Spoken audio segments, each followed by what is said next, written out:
This is the reason why they're not divorced yet. This is the reason why they're not divorced yet.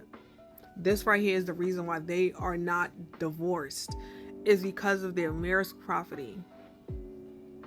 The marital fucking property. Remy's interview with Memphis Bleak. Please go listen to it. Go listen to it. She said when she got locked up, she lost everything, right? So she had to start over. They got a house together. Remy's name is the first. His is the secondary. Hold on. I'll do an overlay so y'all can see it. Remy, in my opinion, in my gut, she put most of the money down. Because after watching that interview, it makes sense. Like, oh, I'm not giving up my house that I put most of the money down for. You are my husband, so of course you're going to be on the deed to the house. But my thing is, I feel like Papoose, let her have the house. Your daughter is living there. You don't want to have your child change their environment because y'all going through whatever y'all going through. I understand in my opinion, she's not old enough to understand the shit on the internet, but she's old enough to understand, like, oh, we gotta move because daddy, that's gonna be the conversation. So just let her have the house, Papoose. Let her have the house. Whatever other assets you guys have together, split that down the middle. Just leave Remy with the house. Leave her with the house. That's again, this is just my opinion to fill in. This is a real document. We're not gonna be able to see like whatever else is going on in court because it's in family court. But again, just let her have the house. Let Remy have the house. Let her have it.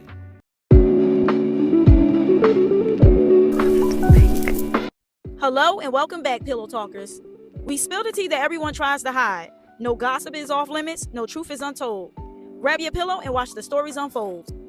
If you've been keeping up with the ongoing public drama between Remy Ma and Papoose, everybody is asking the exact same question. Why is this divorce taking so long to get finalized? When you listen to Remy on social media, she makes it sound like a done deal on her end. She even stated that everything was signed, sealed, and ready to go. She went as far as saying she doesn't even want child support, doesn't want anything from him, and even offered to pay Papoose's legal fees just to get the papers processed and moving along.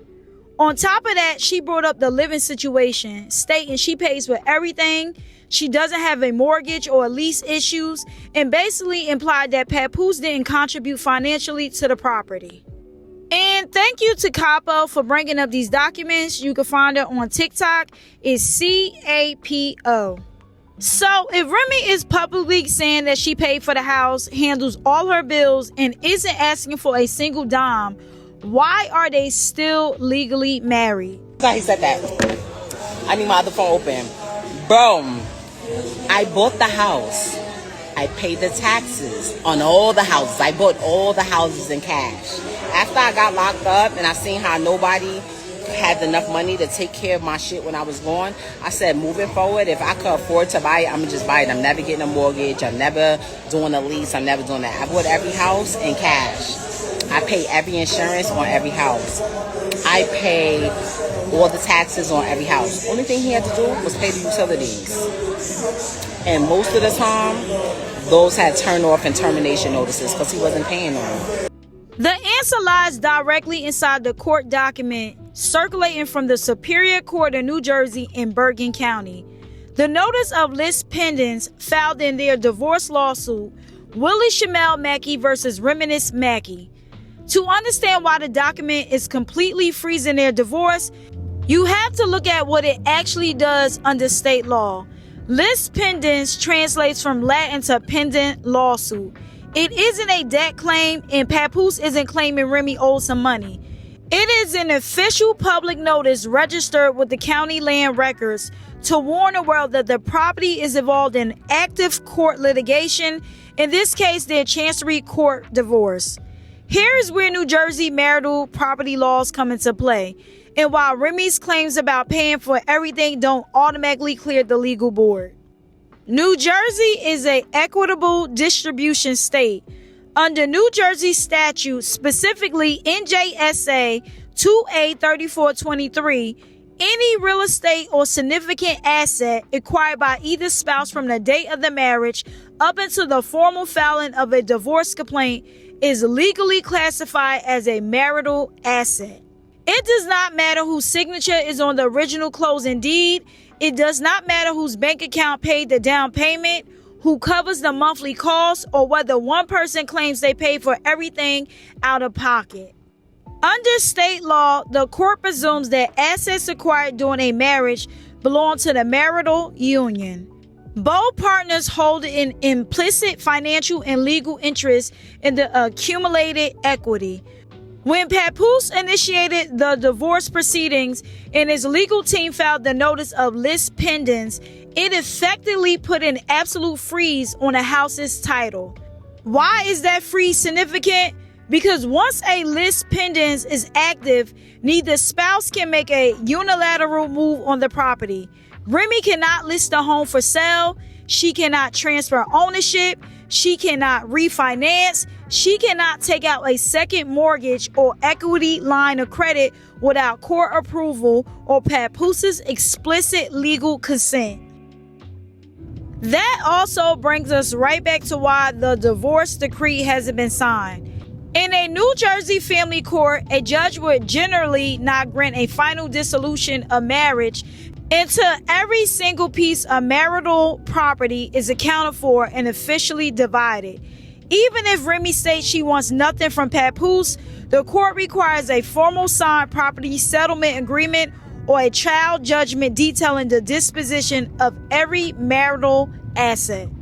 So I guess that this is Papoose playing chess and not checkers, but to be completely honest, this is quite messed up.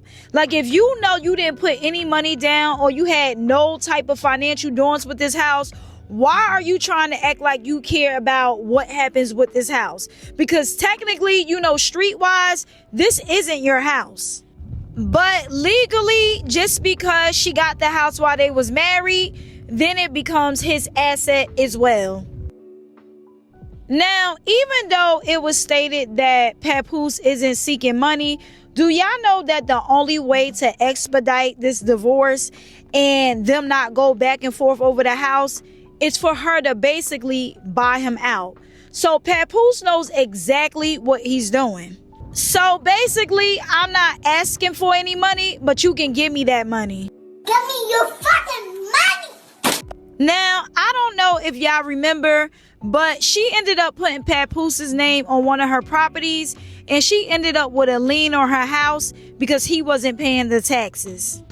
When he realized that a regular nigga that can rap, but just not the way we do it. By the way, he makes $50,000 per battle, has about 5-6 battles a year, so he makes at least $250,000 a year.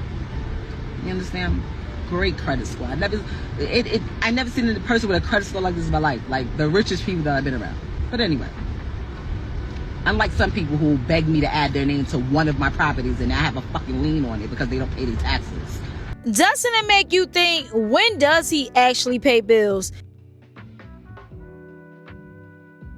Like, I couldn't imagine paying every freaking bill, faking like my husband is doing this and that, finally put his name on something because he begged me, and then he ends up with a lien and making me look crazy. But I want y'all to hear what Red Couch with Burn has to say about this. So what I needed to do, there was no way. It's my house because I paid for it. All 1.3 million, whatever it took. Okay, maybe she paid for the house. I was seeing Papoose was saying he pays the utilities. Maybe she bought the house. But he also said they both paid for the house. So I think he might be trying to say that he wrote the lyrics to make her the songs to pay for the house, to get the shows to pay for the house. Now, we all know that Papoose is claiming that he wrote 90% of Remy's songs.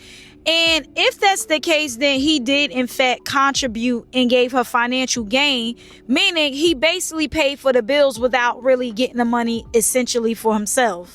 And that makes him the most stand-up and loyal man in the world. And we all remember that live when he said that if we was to input any word, that her lyrics would pop up on his phone, but yet we didn't see it. And to be completely honest, I'm quite tired of everybody saying that they had proof and then they never show us. And Remy called it out by saying, watch him say that he wrote my songs, and that's exactly what he did. Now, I don't know if he said it after or before, but either way, at the end of the day, if somebody claimed that you didn't, the first thing that you should do is prove it. Because at this point, it's her word against yours. Now, realistically, we have no idea what went on in their household. We're picking sides based off of speculation and what's presented. So it would make sense that if Papoose had actual proof, that he would actually show us. Because as Remy stated, he is the one that cares what everybody else thinks. She doesn't.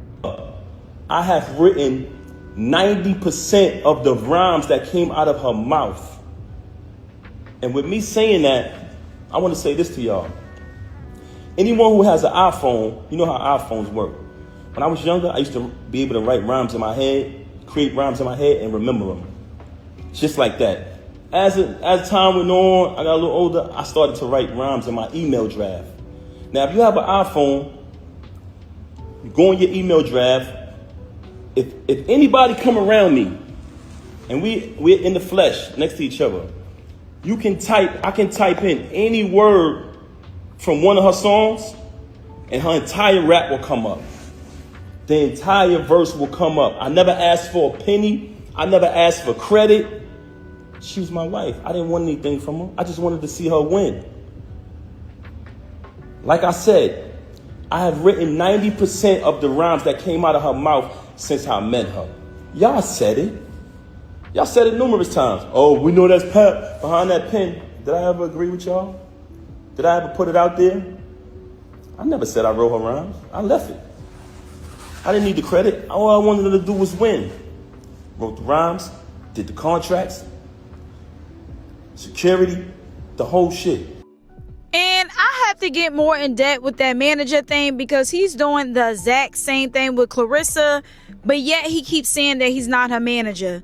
The lies! There you go, this bitch. The lies. Now, both him and Clarissa deny that he's a manager, and those are manager duties, but I'll touch that subject in another video. But most likely, Papoose feels like him not saying anything is making him look like the bigger person, when in reality, a lot of times being silent speaks louder than words. There is no way that a person would ever, or I would allow them to lie on me when I just said that I got proof in my phone. I would have uploaded it either that day or the next day, because let's be real, stop playing with my name. But we all know that Papoose has a pattern of not defending his women. Now, he's supposed to be this honorable and loyal man that respects his queens. And you would think, even when the whole Easy thing came out and everybody called Remy all types of hoes and unloyal and stuff, that he would have came on camera and said, listen, man, that's still my wife. Watch your mouth. Like, I understand we going through some things, but what you're not going to do is call my wife of how many years a hoe. And then we had Topanga, who he allegedly cheated for 12 years with. He was cheating with her when he was with Remy, and she said that she kept quiet, had his back, and it was a time when she met up with Papoose on some business, and she wasn't messing with Papoose no more because she was dealing with her baby father. Well, anyway, he thought that them two were sleeping together, and basically she told Papoose to tell him we're not messing with each other, and he responded by saying, why don't you talk to your girl? So he basically got her in trouble and didn't have her back. But again, that's not surprising because he has the same pattern with every woman. Now, Clarissa does and say things that ends up getting scrutinized by men and women.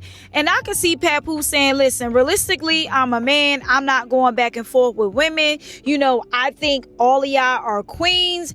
And, you know, I don't think it's acceptable for me as a man to go back and forth with a woman. But there are some men that go back and forth with Clarissa as well. And some of them can be really disrespectful by talking about her body or even calling her out of her name and talking about her looks. And those are situations where Papoose should intervene, but he absolutely does not. And I'm not talking about the men that's giving basic commentary. I am not one of those women that think that a man can't have an opinion about a woman at all. To me, that is absolutely absurd to me. That's like us saying that we can't say nothing about men, and we absolutely do. I'm talking about the men that's absolutely disrespectful and calling your woman a B word, and you just sitting up there posting your music acting like you don't see it when you absolutely do. But again, Papoose is playing chess, not checkers. And he's like, instead of saying what I want to say online, I'm going to get you the legal way. In cash. With my name on it only. So, yes. Oh, her name is only on the house. Okay. See, this is the problem. I'm not living with no damn woman so she could kick me out on any day. I'm not doing that. My name on the lease. My name on the mortgage, but my name on everything. If it ain't, we ain't living together. Cause I'm not gonna be kicked out for nobody. Sorry. And honestly, he's absolutely right. If you have a guardian or a parent that loves you, they told you when you got your first apartment or first house with your spouse or significant other to make sure your name is on that lease, on that contract, because if he gets mad, he's going to kick you out. If she gets mad, she's going to kick you out. So that's a good way of covering your ass. And most likely, that's the reason why Papoose begged Remy to put his name on one of his properties, because he wanted to cover his ass. But using our common sense, it sounds like based off of Remy that they discussed him paying the property taxes and he couldn't even do that. But until Papoose and Remy sign off on a complete division of their marital assets, that list pending stays on the public record, the title remains locked and a family court judge cannot issue a final divorce decree. Gotcha, bitch! So while the public narrative on social media centers on who paid for what and who wants out faster, the legal reality in Bergen County Chancery Court is simple. The home is a marital asset acquired during the marriage, and until its equitable distribution is legally resolved, the entire divorce remains completely on hold. So hopefully Clarissa wasn't planning on getting married anytime soon, because it looks like she's going to be waiting for a little while. And I don't know who was around her at the time, but somebody should have told her the strap that was supposed to cover her nips was not covering the other one. So now she's posted all over social media with her nips out and she's standing around 3 men. I'm just saying, it doesn't look right and somebody should have said something. It's one thing to take the picture and then look at it and be like, oh my God, let's take another one. But whoever posted this was dead wrong. But what are y'all thoughts on this lawsuit? I would love to hear y'all thoughts. And as always, don't forget to like, comment, subscribe, turn on post notifications, hype me up, send a super thanks if you care to do so, and I'll see you in the comments.